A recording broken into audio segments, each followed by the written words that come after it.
The story of Prophet Ayub. Prophet Ayub was a descendant of Prophet Ibrahim. Ayub's mother was the daughter of Prophet Lut, and his wife was a direct descendant of Prophet Yusuf. Ayub lived in Rome with his dear wife Rama and 14 children. Ayub was a prophet who was immensely blessed by Allah.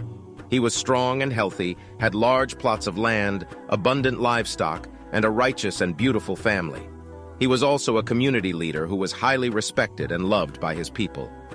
Despite his status and wealth, Ayub was never arrogant. He was always humble. He readily helped the deprived and constantly thanked and glorified Allah for everything he was blessed with. One day, high up in the heavens, the angels began discussing about the best of humans who lived on earth. An angel amongst them said, "The best creature on earth today is Ayub, a man of noble character who displays great patience and always remembers his generous Lord. He is an excellent model for the worshippers of Allah. In return, his Lord has blessed him with a long life and plenty of servants. The needy and the poor share in his good fortune. He feeds and clothes the poor and buys slaves to set them free. He makes those who receive his charity feel as if they are favoring him.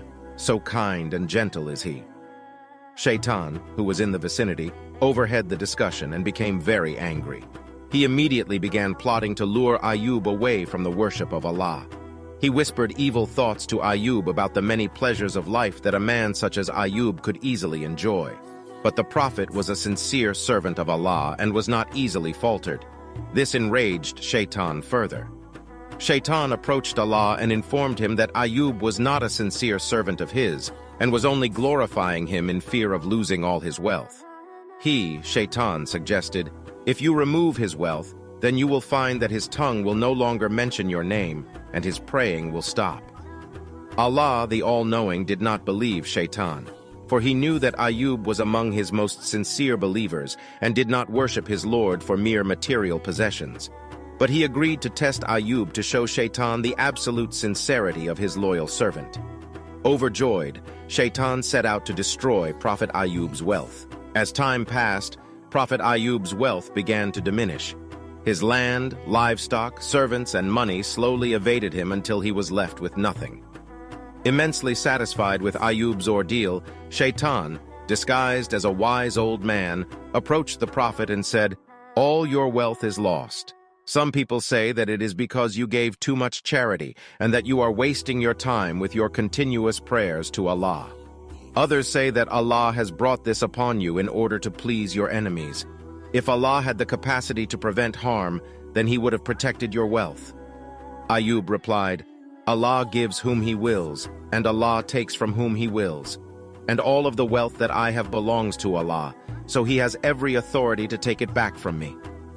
Ayub then turned around and continued to thank and praise Allah. Feeling rather frustrated, Shaitan returned to Allah and said, "I have stripped Ayub of all his possessions, but he still remains grateful to you. However, he is only hiding his disappointment. The real test of a parent is through his children.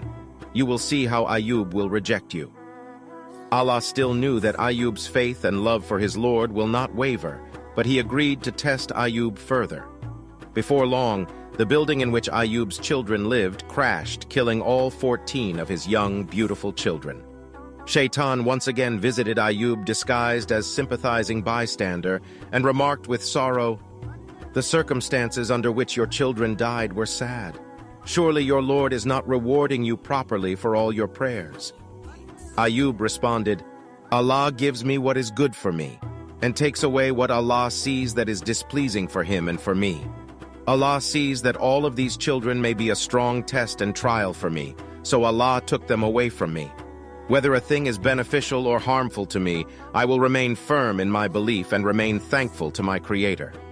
Shaitan rushed back to Allah and said, "O my Lord, Ayub's wealth is gone, his children are dead, and he is still healthy in body, and as long as he enjoys good health, he will continue to worship you in hopes of regaining his wealth and producing more children. Grant me authority over his body so that I may weaken it. He will surely neglect worshiping you and will thus become disobedient." Allah granted his request but instructed, "I give you authority over his body, but not over his soul, intellect, or heart, for in these places reside the knowledge of me and my religion." Soon after, Ayyub's health began to deteriorate. He was so ill that the skin of his body used to fall off, revealing his muscles and bone. But as Allah instructed, the only two organs that functioned in his body were his heart and tongue, which he continued to use to glorify Allah. Ayyub suffered through severe pain, but he never allowed himself to complain or falter in his belief in Allah. The people of the city began discussing, if Ayyub was a good person, Allah wouldn't have done this to him. And eventually, they abandoned him.